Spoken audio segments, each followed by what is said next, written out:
যদি যদি প্রশ্ন করা হয় এই জগতে সুখী মানুষকে আর দুঃখী মানুষকে, এর এর অনেক রকম উত্তর পাওয়া যায়। অনেক মানুষ অনেক রকমভাবে উত্তর দেয়।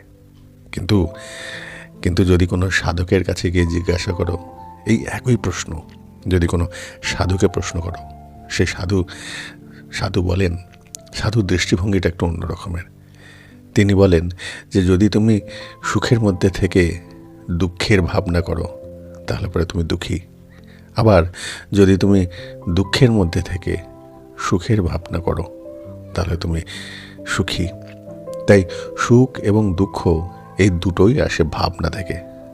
যখন তুমি যেরকম ভাবনা মনের মধ্যে আনবে তুমি সেই ভাবনায় ভাবিত হবে, আর সেই ভাবনাটাই তোমাকে ভাবাবে, সেই রকমভাবেই তুমি ভোগও করবে।